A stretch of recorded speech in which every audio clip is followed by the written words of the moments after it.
Inform human, आप तक सच पहुंचे, यही हमारी कोशिश है। इन्फॉर्म ह्यूमन में आप सभी दर्शकों का बहुत स्वागत है।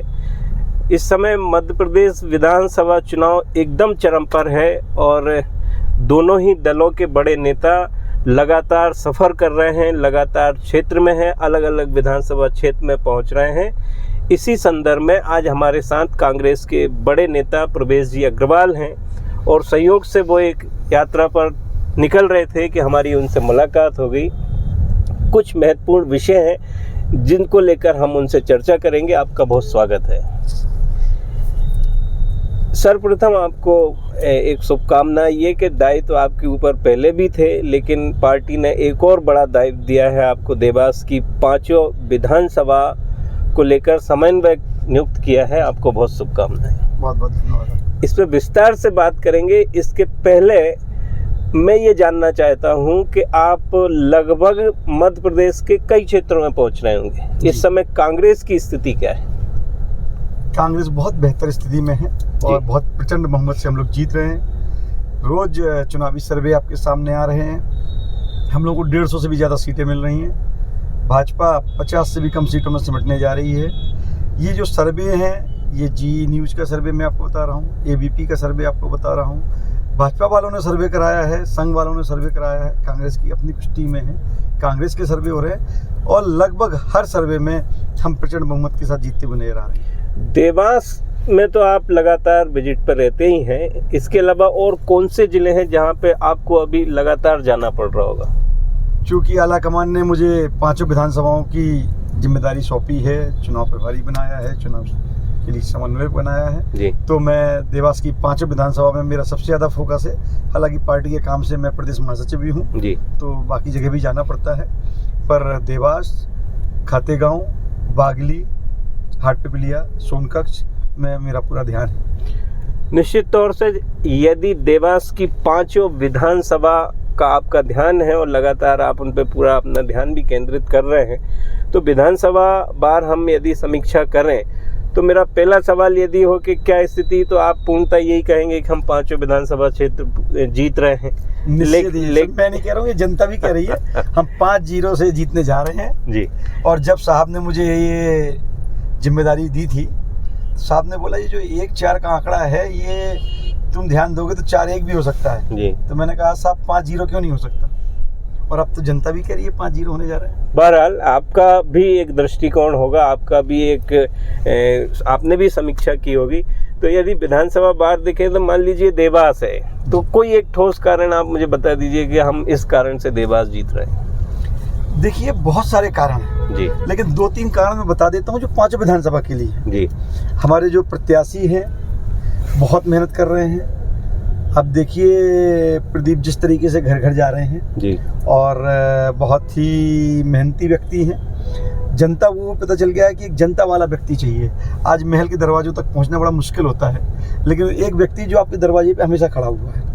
दूसरा, चूँकि पार्टियां हैं तो निश्चित ही कुछ ऐसे लोग होते हैं जो असंतुष्ट हो जाते हैं जी, और भीतरघात भी बहुत होता था, और मुझे तो स्पेशल जिम्मेदारी दी गई है। तो आप देखेंगे पहली बार हमारी 5 विधानसभा में एक भी बागी प्रत्याशी खड़ा नहीं हुआ है जी। पूरी कांग्रेस पार्टी एकजुट होकर सभी चुनाव लड़ रही है। प्रत्याशी बहुत मेहनत कर रहे हैं, पूरा संगठन बहुत अच्छे से मेहनत कर रहा है। मैंने और देखिए अभी दिग्विजय सिंह जी के साथ में बागली में भी था जी। हम लोग पूरा संगठन की माइक्रो लेवल पे एक एक कार्य पे नज़र है, एक एक कार्य को बहुत ही अच्छी तरीके से सार्वगर्भित तरीके से बनाया गया है और उसको हम उसी प्रोटोकॉल के साथ पूर्ण कर रहे हैं। मेरे खुद के 25 लोग लगभग 5 विधानसभा में हैं। अच्छा। जिनका सिर्फ इतना सा काम है, वो दिन भर जनता का सर्वे करते हैं, जनता का मूड पूछते हैं, देखते हैं हमारा कौन सा कांग्रेस का नेता या कार्यकर्ता कार्य कर रहा है, कौन नहीं कर रहा है। हमने कहा है इस बार हमें घात भी करना है, प्रतिघात भी करना है, पर भीतरघात नहीं करना है। तो ये देवास की बात हुई। खातेगांव में क्या लगता है आपको?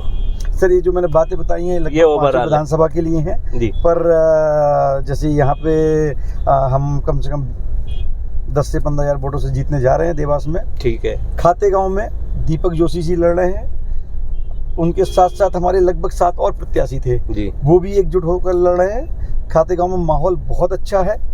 दीपक जोशी जी के आने से भी हम बहुत मजबूत हुए हैं, क्योंकि वो और उनके पिता जो इतने बड़े संत थे और मुख्यमंत्री भी रहे हमारे मध्य प्रदेश के, तो वो आने से हमें एक और बल मिला है। माँ नर्मदा की हम पे कृपा है। और कल हमारी राष्ट्रीय महासचिव आदरणीय प्रियंका गांधी जी भी वहाँ आ रही हैं जी। निश्चित ही उस सभा से हमारी ये जो हम सोच रहे थे कि हम 10,000 वोटों से जीतने वाले हैं, हो सकता है ये जीत का मार्जिन 25,000 वोट हो जाए। 3 विधानसभा पे हम थोड़े से आगे चल के चर्चा करेंगे। बीच में एक सवाल मैं आपसे जानना चाह रहा हूँ कि जैसे मान लीजिए भाजपा है, उनके स्टार प्रचारकों की एक लंबी सूची है जी। और उनने तय किया कि साहब योगी आदित्यनाथ हमारे खातेगांव सोनकच्छ आएंगे, ज्योतिरादित्य सिंधिया देवास आएंगे। आपके स्टार प्रचारक में प्रियंका जी खातेगांव कल पहुँच रही जी। 5 विधानसभा में से खातेगांव को ही क्यों चुना गया, एक ये मेरा सवाल है। देखिए, खातेगांव हमारे मुख्यालय से भी 100 किलोमीटर दूर है जी। और ये तो देखिए एक पार्टी की स्ट्रेटजी होती है, और हम लोगों को लगा कि शायद खातेगांव महत्वपूर्ण रहेगा, क्योंकि उससे आसपास की 10 विधानसभाओं में फ़र्क पड़ता है। आज आष्टा भी पास पड़ती है, हम बुधनी भी शिवराज जी की पास पड़ती है, तो खातेगांव बेहतर ऑप्शन था। क्योंकि कल भी आपको जैसा कि ज्ञात होगा 6 तारीख को इंदौर में प्रियंका गांधी जी ने सभा की, उससे निश्चित ही उन 10 विधानसभाओं में फ़र्क पड़ा। कल फिर वो इंदौर में सांवेर में सभा करने जा रही हैं, तो इंदौर से देवास और ये तो कवर हो जाता है, पर खातेगांव करना स्ट्रेटेजिक रूप से ज़्यादा महत्वपूर्ण था, मुझे ऐसा लगता है। एक निजी सवाल है, इस समय आप कितने घंटे पार्टी के लिए काम कर रहे हैं, अपने क्षेत्र में काम कर रहे हैं? देखिए सर, इस समय तो हम लोग 24 घंटे पार्टी के लिए काम कर रहे हैं। कभी कभी तो मैं गाड़ी में ही सो जाता हूँ, और सिर्फ मैं नहीं, सभी कांग्रेसी कार्यकर्ता। और सिर्फ अभी आपको पता है 17 तारीख को हमारी वोटिंग है और सिर्फ 10 दिन बचे हैं, तो 10 दिन तो हर व्यक्ति को अपनी पार्टी, अपनी माँ के लिए देना होगा। और सभी कार्यकर्ता, और बहुत जोश है इस बार, हमें पता है प्रचंड बहुमत से आ रहे हैं, तो हम कोई भी कोताही नहीं बरतना चाहते। मतलब बातों में आपने एक बात बहुत महत्वपूर्ण की कि पार्टी हमारी माँ है। अच्छा, बागली के विषय में क्या कहना है आपका? बागली में हमारे जो प्रत्याशी हैं, मैंने सबसे ज़्यादा फोकस भी बागली में किया हुआ है और सबसे ज़्यादा सभाएं भी बागली में ले रहा हूँ। अभी शनिवार के दिन मैं दिग्विजय सिंह जी, हमारे जिलाध्यक्ष जी, जिला प्रभारी और बाकी बहुत सारे नेता वहाँ पे थे। गोपाल से जो हमारे प्रत्याशी हैं वहाँ के, गोपाल भोसले जी, उनसे मैं प्रतिदिन दिन में 2 से 3 बार बात करता हूँ। और बागली में हम इतिहास रचने जा रहे हैं। पिछले 50 साल में हम शायद एक बार ही जीते थे, बट इस बार आप देखेंगे प्रचंड बहुमत से हम आ रहे हैं। और हमने ऐसा प्रत्याशी खड़ा किया है जो बिल्कुल घर घर में जाता है, बहुत ही गरीब परिवार का है। उसके लिए तो आप देखेंगे एडवर्टाइजिंग के लिए भी पैसे नहीं है जी। पर इस बार कांग्रेस ने सोच लिया है कि हमारा प्रत्याशी, हमारे स्टार प्रचारक वही होंगे जो ज़मीन पर है। और हाट पिपलिया में तो निश्चित ही राजवीर जी, हमारे बघेल साहब बहुत अच्छे वोटों से जीत रहे हैं। और इन सब में मैं जो 2-3 चीज़ बता दूं, इस समय कांग्रेस की आंधी है साहब। दूसरा, पूरी पार्टी एकजुट होकर लड़ रही है आदरणीय कमलनाथ जी के नेतृत्व में। मैं कमलनाथ जी को बहुत बहुत आभार देना चाहता हूं, उनके चरणों में नमन करना चाहता हूं कि जिस तरीके से उन्होंने पूरे मध्य प्रदेश में कांग्रेस को एक कर दिया है और जितना संगठित होकर कांग्रेस इस बार लड़ रही है, मैंने इसके पहले कभी नहीं देखा। निश्चित ही प्रचंड बहुमत से हम लोग आ रहे हैं। सोनकच्छ भी आप कहेंगे हम जीत रहे हैं? सोनकच्छ तो सर आप किसी से पूछ लीजिए, सभी कहेंगे हम जीत रहे हैं। हमारे जिले के पितामह सज्जन सिंह वर्मा जी वहाँ से चुनाव लड़ते हैं, वो जन जन के नेता हैं। आप देखिए, उनका चक्का पहिया कभी रुकता ही नहीं उनकी गाड़ी का। वो खुद आज भी एक एक कार्यकर्ता का फ़ोन उठाते हैं। मैंने कई बार देखा, बहुत बड़ी बड़ी मीटिंगों में हम जा रहे होते हैं, कमलनाथ जी के पास जा रहे होते हैं, और उस समय किसी कार्यकर्ता का फ़ोन आ जाता है कि भैया ये अभी तक हमारे यहाँ ये काम नहीं हुआ, हमारी मोटर नहीं लगी, फिर पीढ़ी नहीं लगी, और वो उस समय उस पर जवाब दे रहे होते हैं। तो अद्भुत कार्यशैली है उनकी। और आप बताइए, उनसे बड़ा क्या कोई नेता किसी भी पार्टी में है देवास जिले में? तो निश्चित ही वहाँ तो हम बहुत ही प्रचंड बहुमत से जीत रहे हैं साहब। शायद 50,000 भी हो सकती है जीत का मार्जिन। ये पूरी हमारी बातचीत को यदि हम कम शब्दों में समेटें तो आप जैसे कह रहे हैं कि कांग्रेस की इस समय आंधी है जी, तो क्या कारण है इसका?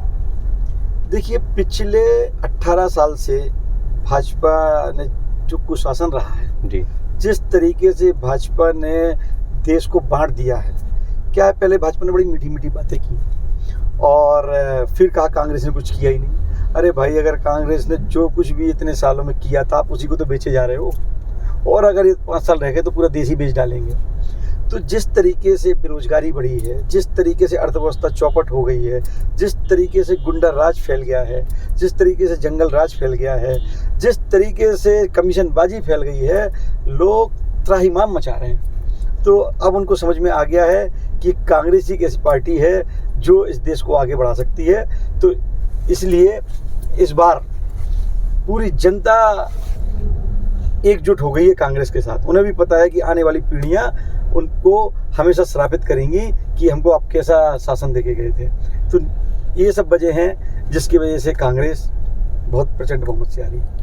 तो एक सार गर्वित चर्चा हमने की प्रवेश जी अग्रवाल जी से, और आप सब इस बात से भली भांति जानते हैं कि एक कुछ समय पहले तक आप देवास से दावेदारी कर रहे थे।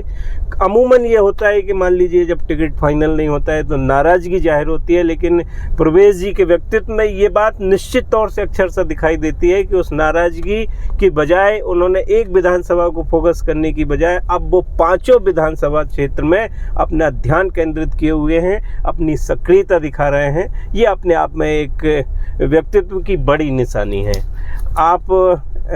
हम अपनी चर्चा बहुत सार्थक रही, आपको बहुत धन्यवाद। आप इस समय खातेगांव पहुंच रहे हैं। जी, कल प्रियंका गांधी जी की सभा है और चूंकि मैं वहां का चुनाव प्रभारी भी हूं, तो हम लोग वहीं पहुंच रहे हैं। प्रियंका गांधी जी की टीम भी वहां पहुंच चुकी है। तो आपकी यात्रा बहुत मंगलमय हो। बहुत धन्यवाद। Thank you.